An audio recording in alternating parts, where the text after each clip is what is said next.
Hola, hola, hola. Todavía no me conecta nadie.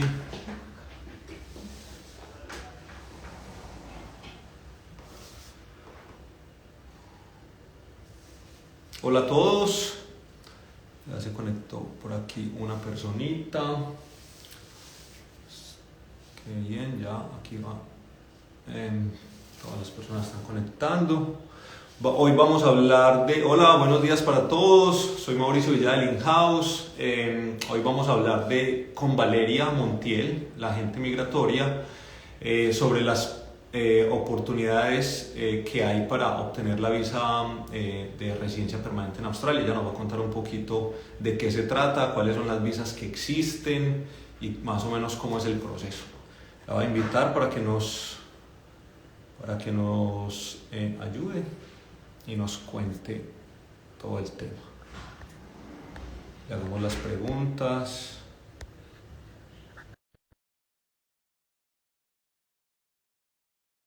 Esperemos a que se nos una Valeria. Aquí se está conectando todos los seguidores y la comunidad del In-House. Buenos días, Valeria, ¿cómo estás?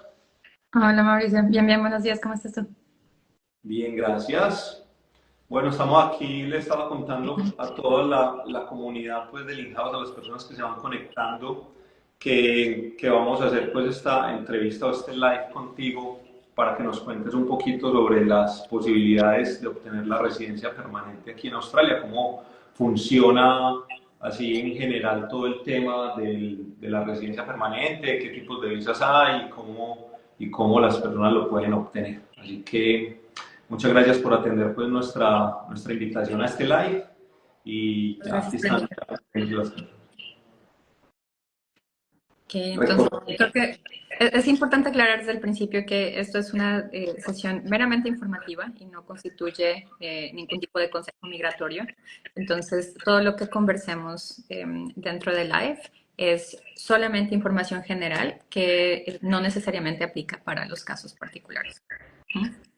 Claro que sí, súper importante que cualquier caso particular, porque cada estudiante o cada persona que vive en Australia es diferente a otro, sus circunstancias individuales son totalmente diferentes, así que siempre que se tenga algún tipo de consulta migratoria tiene que hacerse con las personas adecuadas, las personas que están autorizadas para hacer para dar este tipo de consejos.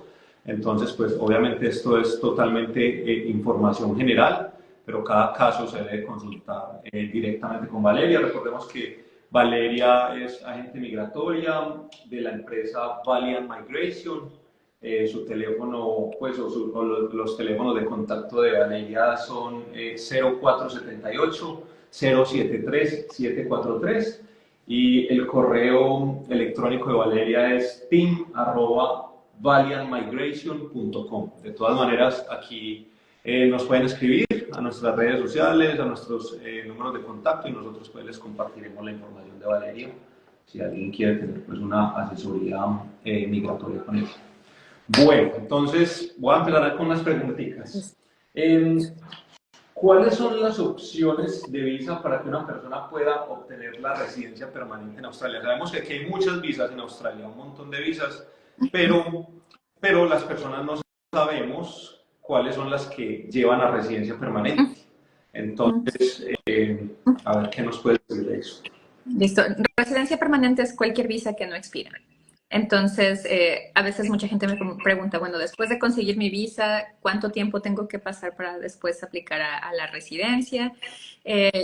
Son exactamente la misma cosa. Entonces, una visa que nunca expira o que es indefinida es una visa de residencia permanente. Ahora, teóricamente no expira porque después de 5 años o tú ya tienes que convertirte en ciudadano o tienes que aplicar otra visa si es que quieres seguir residiendo aquí en Australia. Pero bueno, ese es otro tema.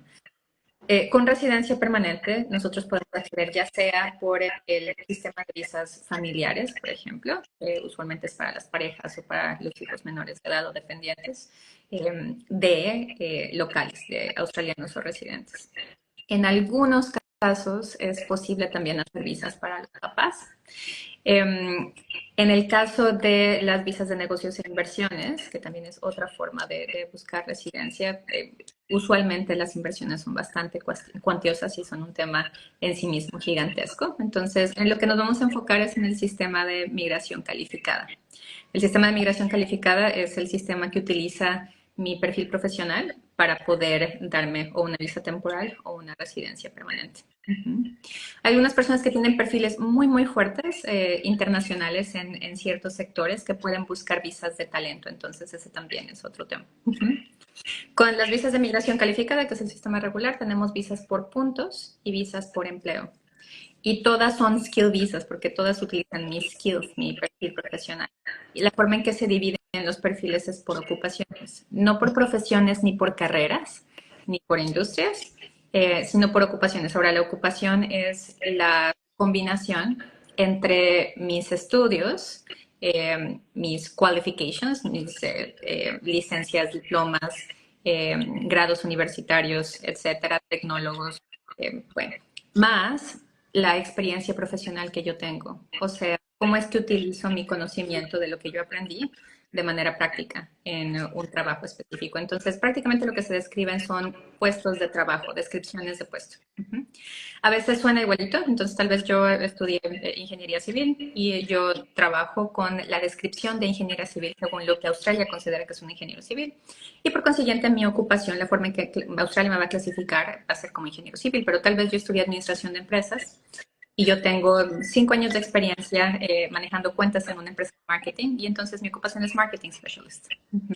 Entonces, no son las carreras. Mucha gente trata de buscar su carrera en la lista de ocupaciones, nunca la va a encontrar. Ahora, no existe un sistema de visas permanentes por el solo hecho de tener una ocupación que esté dentro de la lista. Todos son competencias y siempre dependemos de terceros. Entonces, con el sistema de puntos, yo compito por uno de los cupos limitados o del número de invitaciones que el Departamento de Migración ha decidido dar para ese año. Los años con migración se cuentan por año fiscal, que empieza el 1 de julio, termina el 30 de julio del siguiente año. Entonces, durante ese periodo, zonas de Australia, zonas regionales y estados y directamente migración puede dar solamente un número limitado de invitaciones. Y por consiguiente tiene que decidir qué es más importante. Tenemos 674 ocupaciones dentro de la lista de migración calificada, pero no todos pueden recibir una invitación, ni están pensando en hacer invitaciones para todas esas ocupaciones.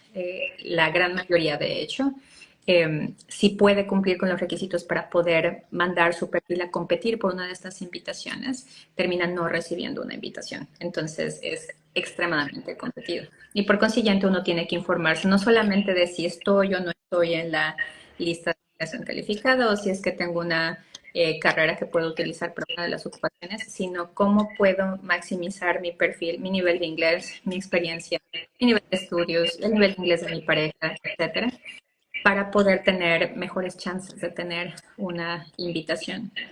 Ahora, mandar mi perfil a competir por una invitación no me da una visa.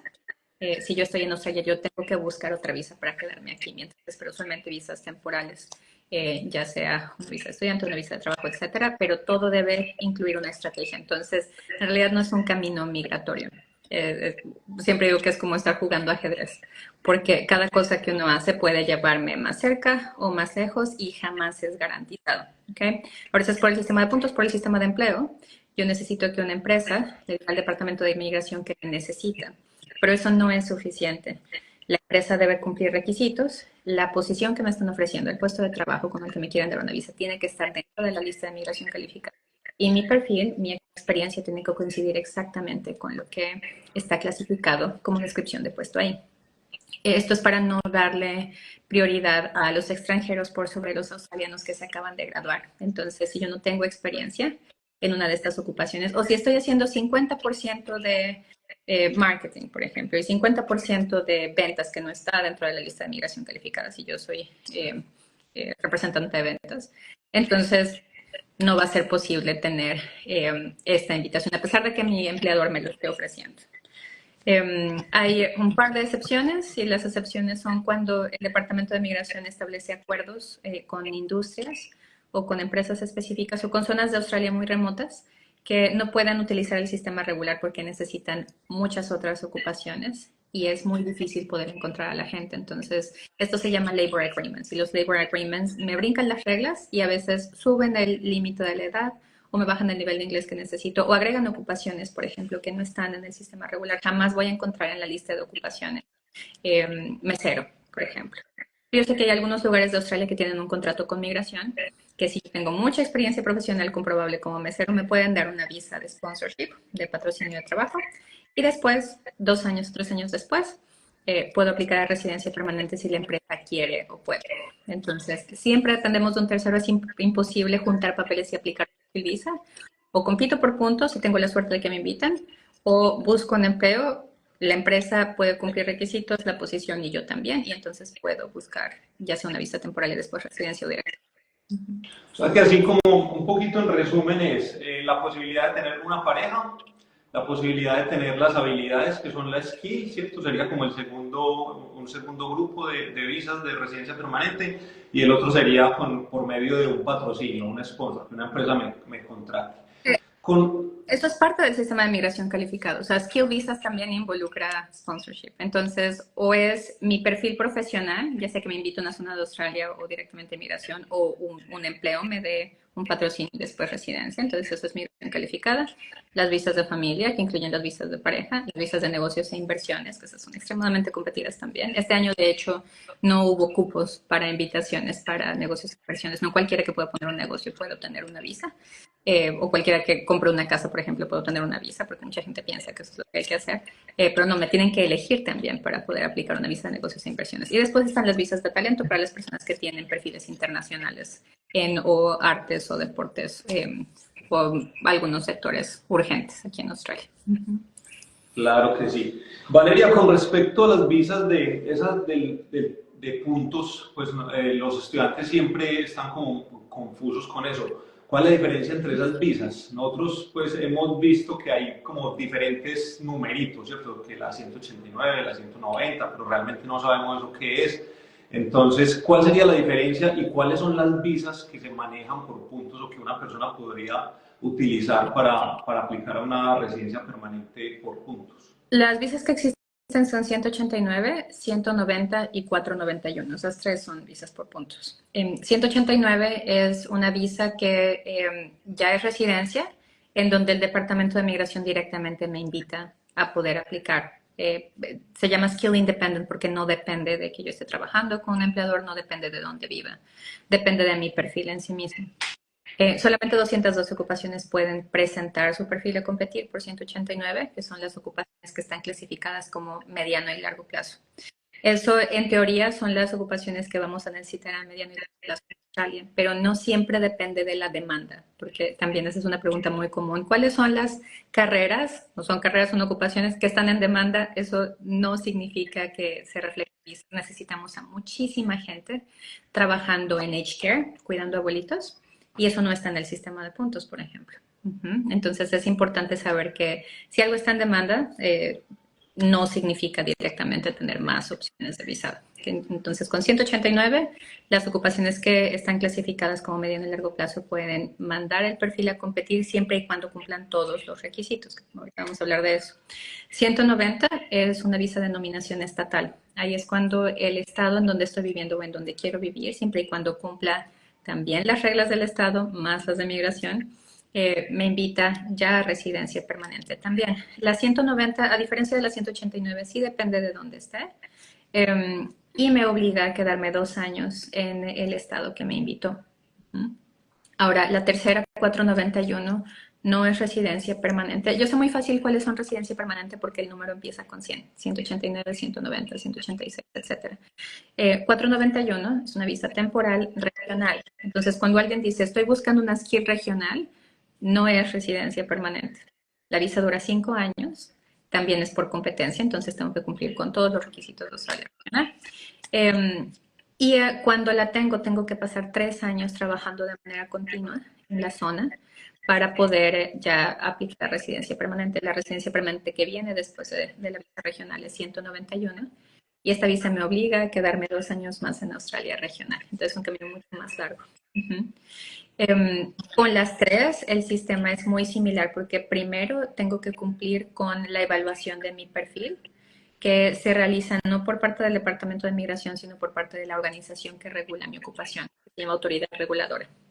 Hay muchísimas autoridades reguladoras y cada una tiene diferentes requisitos. Entonces, lo que yo necesito para que me reconozcan como carpintera no es lo mismo que yo necesito para que me reconozcan como ingeniera civil o lo que necesito para que me reconozcan como marketing specialist. Sin embargo, no siempre y en la mayoría de los casos involucra solamente estudiar. En la gran mayoría de los casos yo necesito estudios más experiencia profesional o a veces ni siquiera necesito estudios porque ya tengo suficiente experiencia profesional o no necesito que los estudios sean enteramente relacionados porque ya es suficiente mi experiencia. Entonces, antes de suponer, tengo que estudiar esto para tener una carrera, etcétera, necesito saber que lo que estoy eligiendo o lo que ya tengo primero es posible utilizarlo para poder ser reconocido como una ocupación. Esto mucha gente le dice erróneamente homologación de carrera. Entonces, no es una homologación porque si yo estudio en Australia, yo necesito hacer el mismo proceso de evaluación.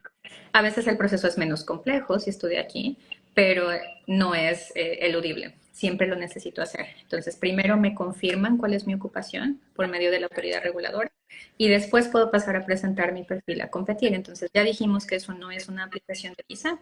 Yo necesito tener otra visa para quedarme aquí mientras espero esta competencia.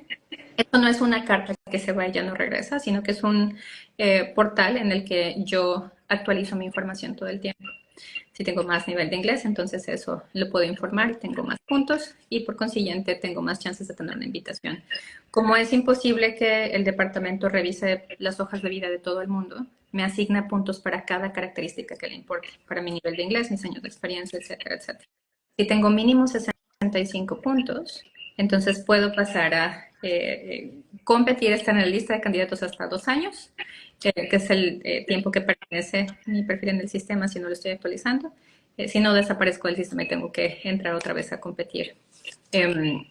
Entonces puede ser un tiempo muy largo. No me avisan si no me invitaron, solamente me avisan si me invitan. Correcto, sí, hemos visto que pues dicen que el puntaje mínimo para aplicar a estas visas de skills es 65 puntos, sin embargo, sabemos Sí. que eso no es verdad, ¿cierto? ¿Qué le podrías decir a los estudiantes con respecto a ese tema de los 65 puntos que muchas personas creen, tengo 65 puntos, ya puedo aplicar? Desafortunadamente, ese es uno de los desencantos más grandes que hay durante consultas cuando la primera vez que me consultan es porque ya tienen todo para poder aplicar una skill visa. Y eso es solamente la puerta de entrada desde la cual yo puedo entrar a competir de la maratón gigantesca. Entonces, es solamente lo que me autoriza para poder mandar mi perfil, para que Migración se entere de que yo existo, para que el Estado o la zona de Australia se entere de que yo existo.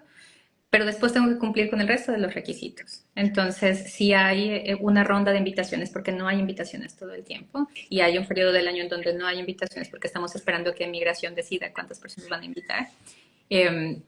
Cuando hay una ronda de invitaciones, si deciden que van a invitar a 100 personas, y de esas 100 personas van a invitar a 5 carpinteros. Y yo soy carpintera y estoy compitiendo contra 100 carpinteros que están en el mismo estado que yo, y yo quiero el estado. Entonces, obviamente, solamente se va a quedar el 5%. No importa si es que todos hicieron las cosas bien, si todos tienen 65 puntos. Necesito tener mejor perfil que los otros 95. Y una de las cosas más grandes que pasa y de las barreras de entrada más grandes que tengo, porque afecta muchísimo a ambos puntos de empleo, es el nivel de inglés. Eso es probablemente el tema más grande en cuanto a buscar opciones, porque eso o me deja completamente fuera de la competencia o me deja con una desventaja gigantesca. Si yo tengo pareja, de hecho, son hasta 35 puntos que me afectan, si no tengo suficiente nivel de inglés y mi pareja tampoco. Y 35 puntos son 7 veces más de lo que puedo conseguir con 1 o 2 años de experiencia dentro de Australia o con 2 años de estudios elegibles, porque ni siquiera todos los estudios me dan puntos. Entonces es muchísimo más importante. Tal vez eso cambie en el futuro, pero por ahora es esencial. O sea, por ahora lo más importante es el inglés, ¿cierto? Es algo que nosotros le decimos a todos los estudiantes que llegan a Australia, porque uno de los objetivos principales de las personas cuando llegan acá es aprender inglés, ¿cierto? Y a veces se les olvida, a veces no sé, cambian de este tipo de estudios y no se dan cuenta que el inglés es lo más importante o una de las cosas que más puntos da a la hora de aplicar pues como una residencia permanente o tener la posibilidad de aplicar a una de estas visas. Y ahorita mencionabas que hasta la pareja le podría dar incluso puntos si tiene también un buen nivel de inglés, o sea, ¿cómo funciona esa parte cuando son familias o parejas? De hecho, la pareja quita puntos y cuando tiene un nivel de inglés suficiente, le devuelve la mitad de los puntos que le quitó. Y cuando tiene una ocupación en la misma clasificación de en largo plazo, por ejemplo, o si yo estoy en corto plazo también, corto plazo, mediano y largo plazo, que ya me reconoció la autoridad reguladora, entonces ya es cuando devuelvo los otros 5. Entonces, no es que la pareja me pueda dar puntos, la pareja me quita puntos y me los puede devolver si tiene un buen perfil. Ahora, ¿por qué pasa esto? Porque si a mí me dan residencia permanente y mi pareja no tiene un buen nivel de inglés y no tiene una ocupación que le interesa al país, entonces está quitando recursos del Estado que no me solucionaron el problema de migración calificada. Entonces, puedo competir, pero tengo 10 puntos de desventaja. Entonces es responsabilidad, particularmente con las parejas, porque si estoy soltera me dan 10 puntos por ser soltera. Ajá. Las parejas quitan esos 10 puntos. Bueno, súper importante que tengan eso en cuenta, por eso es que hablábamos desde un principio que cada caso particular es diferente y es súper importante pues como ir y evaluar eso en cada circunstancia, cada familia o cada proceso. Valeria, con respecto a la lista de ocupaciones, cuéntanos un poco cómo funciona la lista de ocupaciones. Sabemos que hay 674 ocupaciones en la lista, entonces si una persona llega y ve esa lista, pues puede pensar que hay muchas oportunidades porque son muchas ocupaciones. Pero resulta que no todas son así o sea, no todas están en tanta demanda. ¿Cómo funciona ese tema? No todas son tan importantes para Australia y los estados, etcétera. La lista, de hecho, hace mucho tiempo que no se actualiza, llevan varios años. Es inminente que se actualice, simplemente que no sabemos exactamente cuánto va a pasar, ni cómo se va a transformar. Sabemos que sí va a haber una reclasificación, tal vez incluso de cómo se designan puntos y clasificas las ocupaciones. Eso está por verse. Entonces, parte de los proyectos. Sin embargo, en este momento está dividido en 3 categorías. Hay ocupaciones en mediano y largo plazo, que son las ocupaciones que tienen acceso a todas las visas por puntos, a 189, 194, 91, y que en algunos casos, si ya se tiene suficiente experiencia profesional y hay una empresa que me quiere nominar, puedo pasar a residencia permanente directa por mi empleo. No sponsorship, porque sponsorship es una visa temporal, sino directamente a residencia, por otra visa que se llama 186. Después está la clasificación de corto plazo, en donde están muchas de las ocupaciones, por ejemplo, en las áreas creativas también, en negocios. Y esas ocupaciones tienen acceso a las invitaciones por puntos del Estado y de zonas regionales, no directamente del Departamento de Migración, entonces no pueden obtener una invitación independiente. Y por medio del sistema de puntos siempre tienen que pasar por sponsorship, no es posible pasar directamente a residencia. Ahora, hasta el año pasado, hasta el 25 de noviembre del año pasado, era imposible obtener residencia por empleo con las ocupaciones de corto plazo en Sydney, Melbourne o Brisbane. Yo tendría que ir a Australia regional y tenía que estar con mi sponsorship regional un tiempo para después pasar a PR. 3 años estaba en esa visa. Ya no. Ahora es cualquier lugar de Australia. Si cumplo con los requisitos, me dan sponsorship y 2 años después, si la empresa tiene la capacidad y la voluntad, me nomina a residencia permanente. Entonces, es muchísimo más amigable el sistema para las ocupaciones de corto plazo. Y después están las ocupaciones regionales, que a veces tienen acceso a la invitación por punto regional y a veces solamente tienen acceso a sponsorship regional. Entonces, eso también se tiene que confirmar antes de asumir.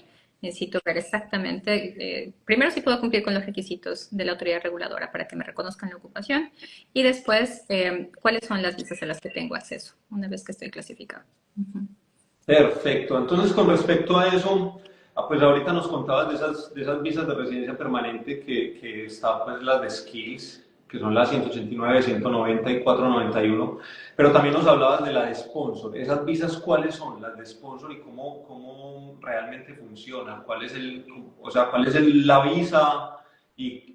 Pues ahorita nos contabas que casi que todas las ocupaciones de la lista podrían aplicar a un sponsor en teoría.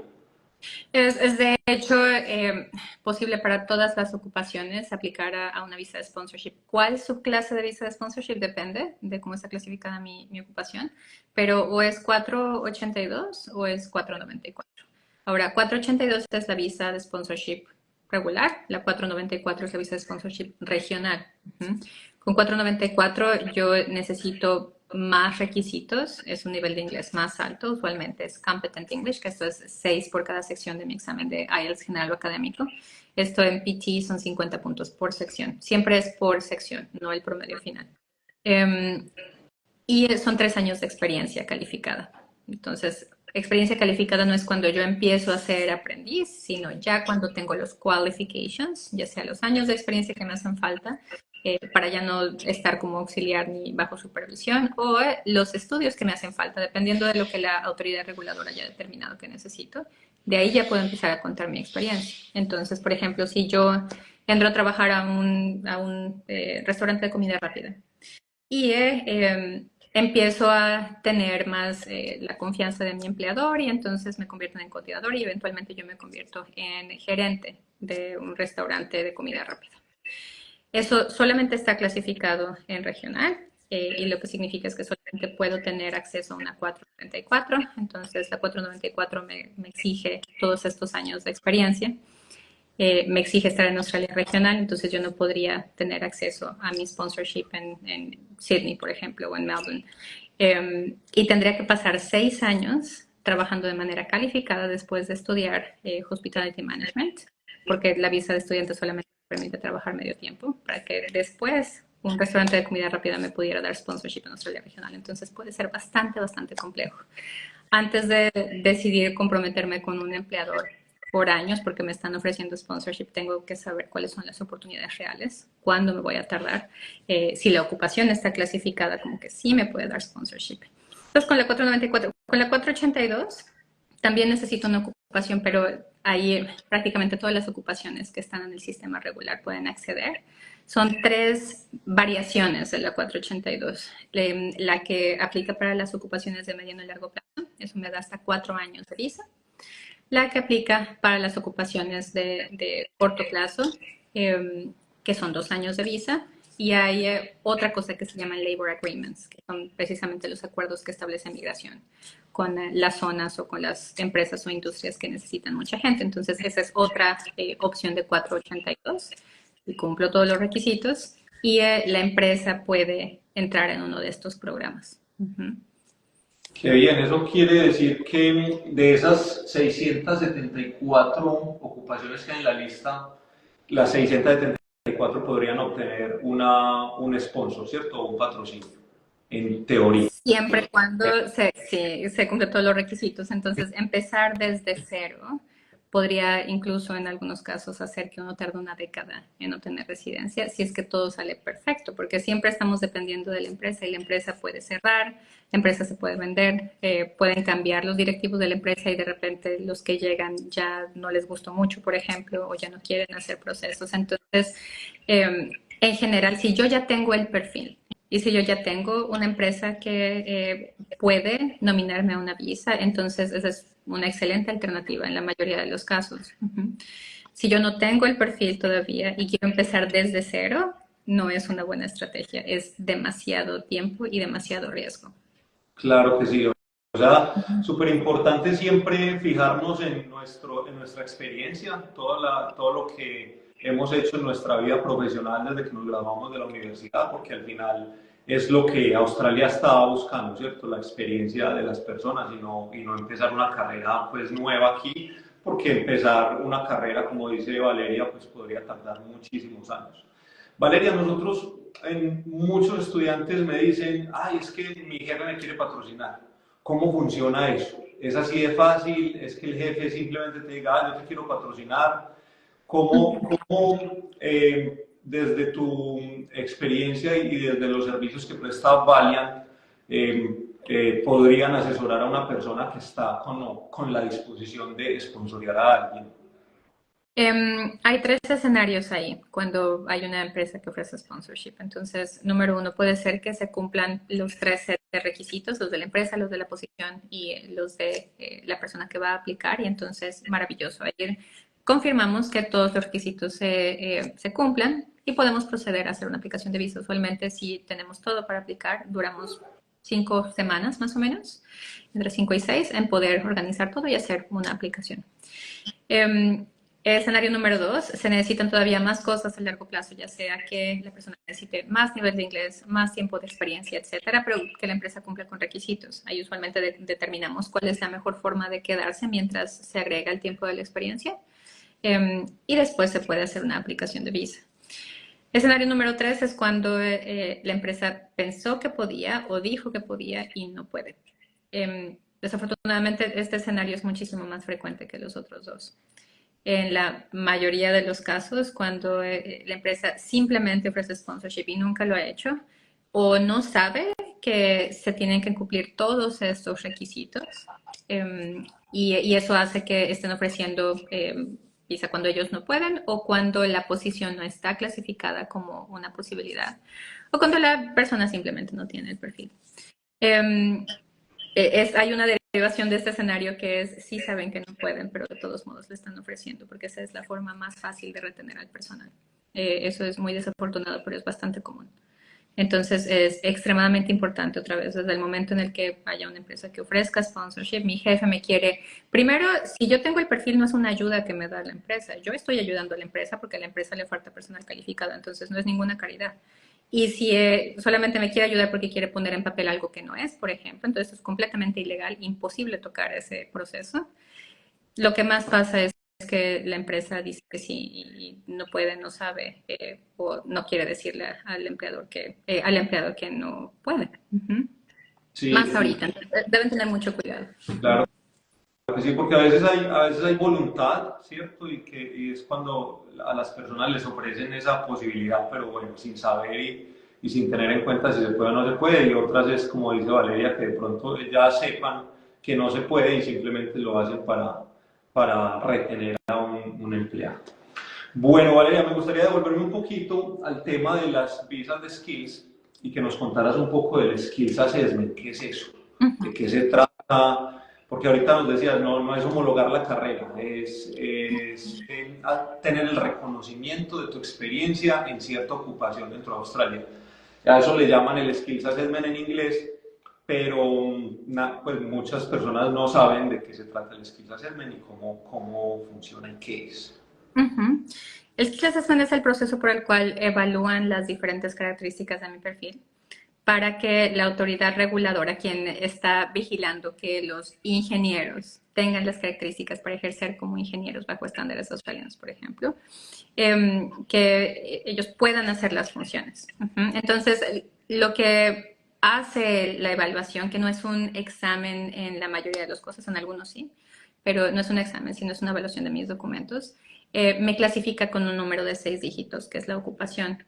Muchas veces entonces se asume que es la carrera. Entonces, no sabes cuántos ingenieros civiles, por ejemplo, han tenido consulta conmigo y dicen, bueno, es que yo soy ingeniero civil, tengo 10 años de experiencia como ingeniero civil y revisamos y no es experiencia como ingeniero civil, sino son 2 años de Project Coordinator y son un par de años de Drafter, como Civil Engineering Drafter. Después pasaron a ser Construction Project Manager y después regresaron a hacer drafting, pero ahora con topografía.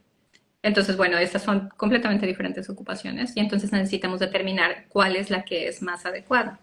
Hay algunas autoridades reguladoras que evalúan la base de estudios más la experiencia profesional y me piden entre 1 y 3 años. Esto pasa con Betases, por ejemplo, o Virases, que ellos regulan muchísimas ocupaciones. Todo lo de áreas creativas, la mayoría de los drafts, por ejemplo, graphic designers, muchas personas también que tienen que ver con negocios, customer service, management consulting, etcétera. Entonces hay decenas y decenas de ocupaciones que se regulan ahí.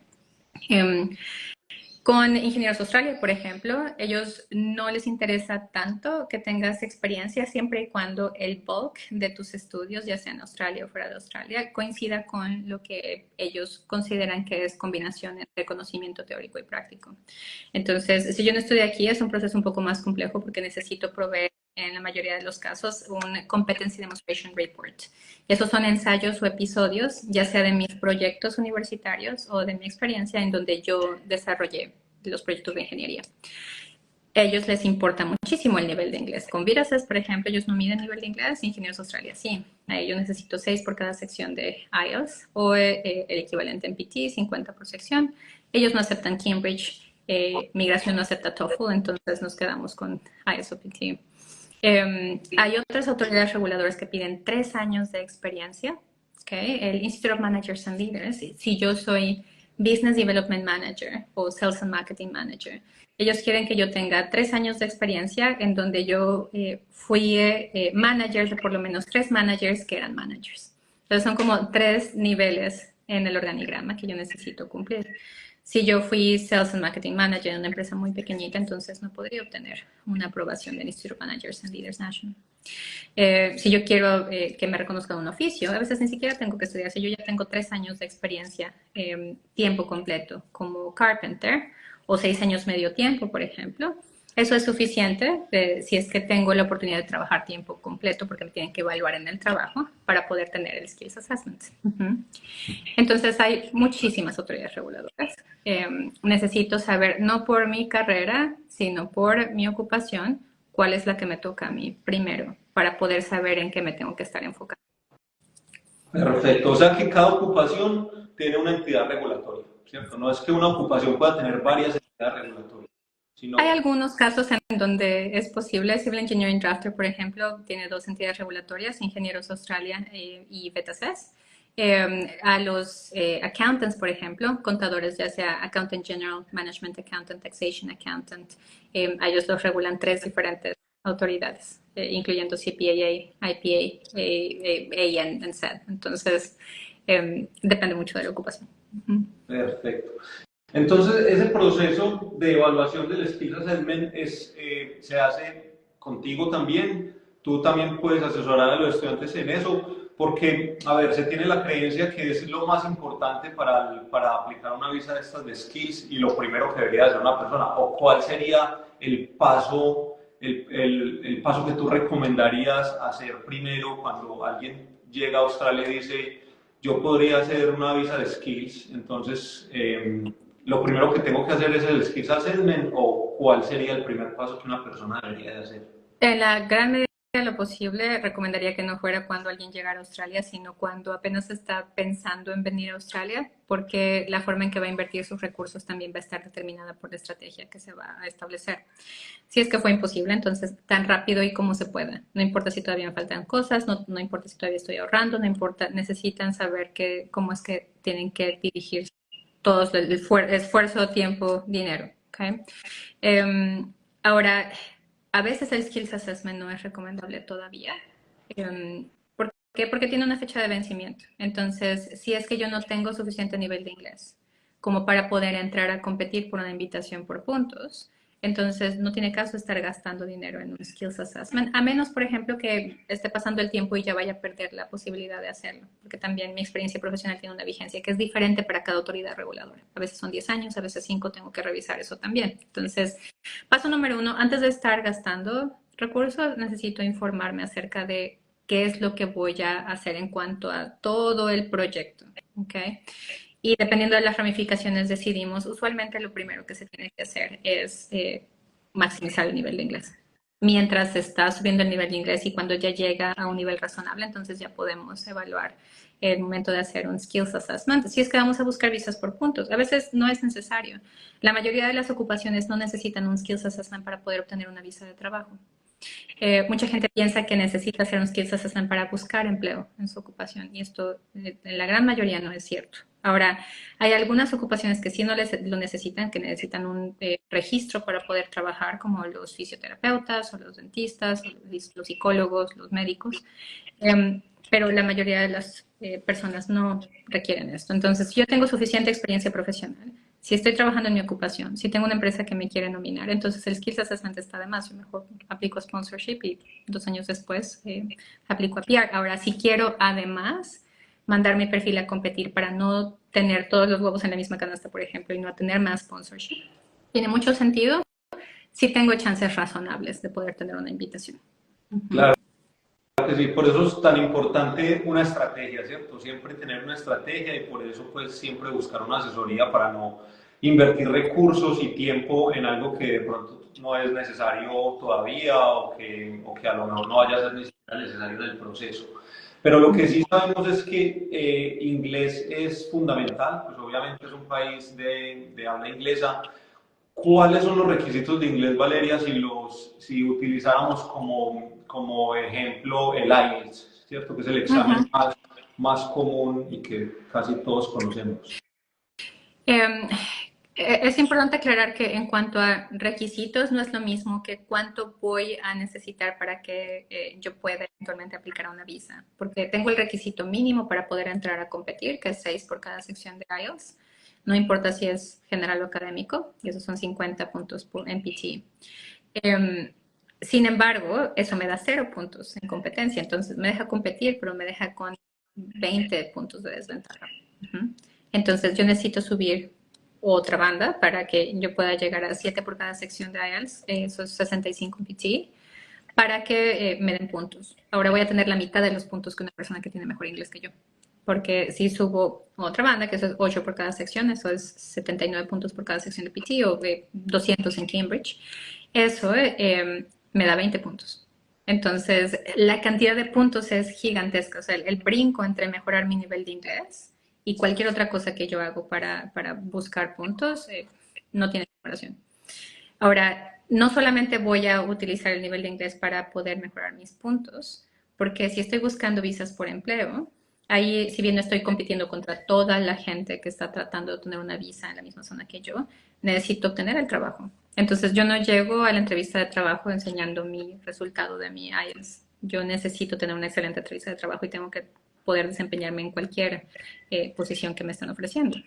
Entonces, ese es un tipo de estudio de inglés que es extremadamente diferente a estarse preparando para un examen. Entonces, mucha gente piensa que puede hackear el sistema y dice, bueno, no tengo buen nivel de inglés, entonces me voy a Australia regional para que sea más fácil obtener residencia. Te va a seguir el nivel de inglés, entonces probablemente ni siquiera se va a enterar la zona donde te vayas de que tú existes. Necesitamos primero resolver el perfil. Sigue siendo una competencia muy, muy fuerte. Entonces, no es qué es lo que me hace falta, es cómo puedo quemarme las pestañas todos los días de aquí a que estoy aplicando residencia permanente para poder hacer más probable cualquier tipo de visa por puntos o por empleo. Eso es lo más importante de todo. En cuanto a las visas por empleo, ya que tengo el trabajo, ya que me revisaron el nivel de inglés en la entrevista y estoy desempeñándome, entonces es diferente, no es tanto el nivel de inglés que se necesita para sponsorship. En la mayoría de los casos es 5 por cada sección de IELTS, eso es 36 por cada sección de PT. Y para residencia permanente es 6 por cada sección de IELTS, 50 en PT, ya cuando estoy pasando de sponsorship a PR. Entonces, es más lo que necesito para antes del requisito de la aplicación, que es para que me elijan. Sí, claro que sí. Es tener en cuenta que para dependiendo de cada visa, voy a necesitar también diferentes niveles de inglés. Y con respecto a esos, esos puntajes de inglés, pues existe el inglés académico y el inglés general, ¿cierto? Tanto en el IELTS como en el Cambridge y en el PTE. ¿Cualquiera serviría? En el caso, por ejemplo, de IELTS, que es académico y general. Para propósitos migratorios es cualquiera. Sí, es cualquiera, académico general. Ahora, si queremos optimizar recursos, y estoy buscando también que me den entrada a una maestría. Entonces, muchas veces lo que requieren en IELTS Academic. Entonces, primero me informo, otra vez es parte de la estrategia inicial, porque si no, a veces me entero que mi IELTS general me sirve para migración, pero no me lo acepta, por ejemplo, autoridad reguladora, porque soy social worker, ellos solamente aceptan IELTS Academic. Y estoy buscando una maestría en social work, entonces también me van a solicitar IELTS Academic. Entonces, todo eso se revisa primero. Como son diferentes organizaciones con las que se tienen que lidiar, autoridad reguladora, el Estado, la institución, el Departamento de Migración, necesito saber que mis documentos y los requisitos los estoy cumpliendo para todos. Perfecto. Valeria, una última pregunta con respecto a los estudios de cada persona, cada uno de los clientes o los estudiantes o las personas que están aquí en Australia. ¿Qué tan importante y qué tan relevante puede ser haber estudiado una técnica, una tecnología, un pregrado o una maestría en su país de origen. O al final, porque según lo que hablábamos ahorita en toda esta entrevista, se hablaba mucho de las ocupaciones más que de las carreras, ¿cierto? De la importancia pues, que tiene cada ocupación más que la carrera. Entonces, en ese sentido, ¿qué tan importante es tener o una maestría o un pregrado o una técnica o una tecnología, o podría ser incluso irrelevante?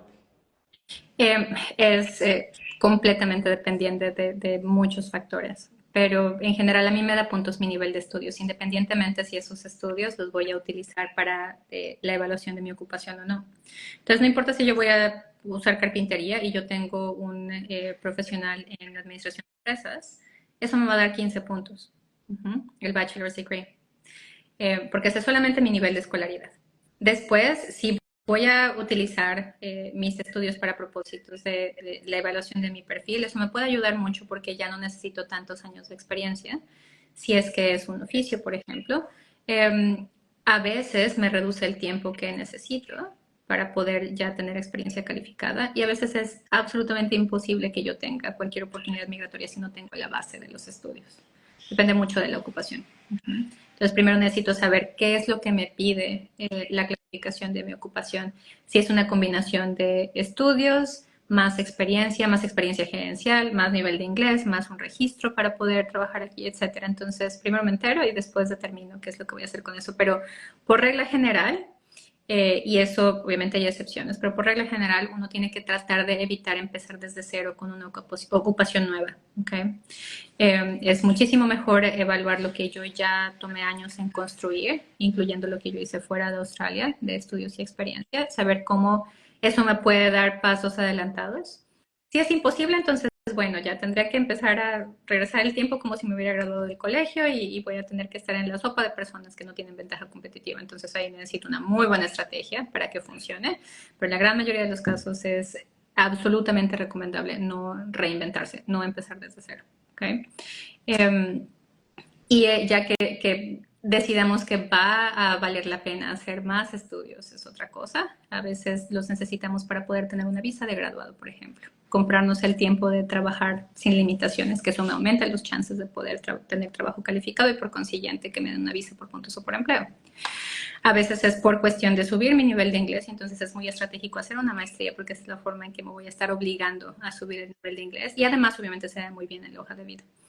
A veces no es necesario porque ya tengo absolutamente todo para poder hacer una aplicación porque mi empresa me está ofreciendo la visa y yo cumplo con todos los requisitos, entonces esto se tiene que saber antes.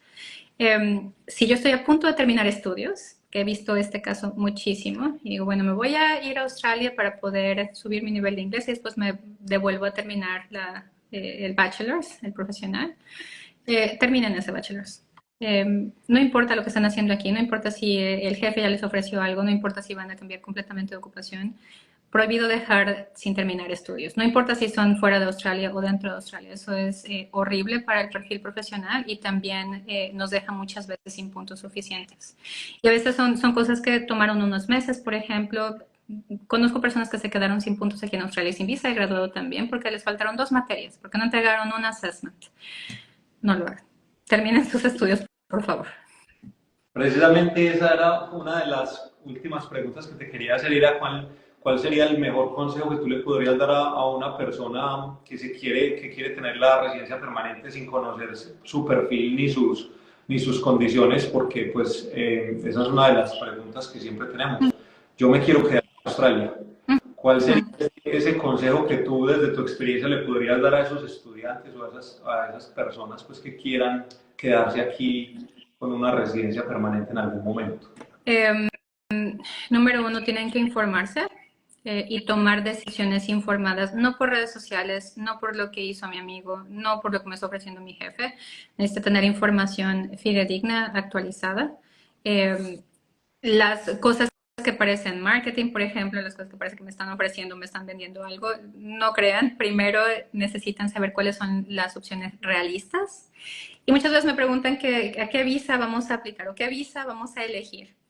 Cuando yo tengo una oferta de trabajo a la que puedo aplicar a residencia permanente y cumplo todos los requisitos, la empresa también y el puesto también, y además ya tengo una invitación de un estado para aplicar a residencia permanente, bueno, así ya puedo elegir entre las dos visas que ya tengo en la mano. La gran mayoría de la gente no tiene nada todavía y lo que tenemos que hacer es que sea posible, que se abran opciones. Entonces necesitamos saber cómo va a ser posible. Entonces, infórmense para poder establecer una estrategia. Tengo una estrategia tan rápido como se pueda, no esperen años. Si están pensando que no saben si van a decidir quedarse en Australia o no, es muchísimo más fácil decidir irse cuando ya tenemos un perfil construido y me devuelvo muchísimo mejor que como llegué, que simplemente estar alargando y alargando el tiempo y decidir años después que ahora sí ya quieren empezar, porque en la mayoría de los casos es o mucho más complicado o no se puede hacer nada. Entonces, tomar decisiones informadas, tener una estrategia tan temprano como se pueda. Número dos, no descuiden el nivel de inglés, por favor. No es algo que puedan hacer en 4 meses de estar preparándose para hacer un examen. Eso es algo que se tiene que estar trabajando eternamente. ¿Okay? Entonces, que no se descuide, incluso si ya uno está en otro tipo de estudios. Conozco mucha gente que tiene perfiles maravillosos y no podemos hacer nada porque su nivel de inglés es muy pobre. Claro que sí. Y lo tercero es cumplan con las reglas de su visa, por favor. El Departamento de Migración no va a estar más buena onda, va a ser cada vez más estricto, está siendo extremadamente estricto. Y está en cacería de personas que están rompiendo las reglas, literalmente. Entonces, hagan todo al pie de la letra, paguen sus cursos, cumplan con sus assessments, hagan lo que tengan que hacer, cumplan con la asistencia, hagan todo bien, para que eso no después se regrese a cuando estén buscando opciones migratorias. Claro que sí, bueno, aprendimos un montón, ahí escuchamos todas las posibilidades que hay, yo pienso que hay muchas, los estudiantes pues que nos vieron ya vieron las posibilidades que hay y los consejos que deberíamos de tomar, ¿cierto? Que es lo más importante, en qué nos debemos fijar, qué tan importante es tener una estrategia, qué tan importante es asesorarse con un agente migratorio. Así que los invito a que nos sigan en las redes sociales, a que nos pregunten por redes sociales o cualquier tipo de información que requieran sobre Valeria. Vamos a dejar sus datos de contacto también aquí en los mensajes de Instagram. Y pues obviamente cualquier persona que nos contacte nos puede preguntar por Valeria o nos dejan su información y nosotros con mucho gusto les compartimos los contactos pues, de Valeria y su equipo para que los puedan asesorar y podamos encontrar una estrategia migratoria para cada caso en particular. Bueno, Valeria, muchas gracias. Muchas gracias, Alenjas, por invitarme. Muchas gracias por el tiempo y bueno, por toda esta información tan valiosa que yo sé que a los estudiantes les sirve un montón para ir entendiendo cuáles son las posibilidades y entender un poco más de cómo funciona el sistema migratorio, porque, como te decía, muchas personas nos llegan con la pregunta de me quiero quedar, ¿qué tengo que hacer? Entonces es bueno tener esa información general de lo que se puede hacer y de lo que se pueda llegar a obtener aquí en un futuro. Así que muchas gracias, Valeria, por aceptar la invitación y por contarnos pues o darnos toda esta información tan valiosa. Con mucho gusto. Cuídense, hasta luego. Hasta luego. Bueno, gracias a todos. Así que nos pueden seguir en redes sociales, como les decía, y dejarnos los mensajes aquí en Instagram o sus datos de contacto para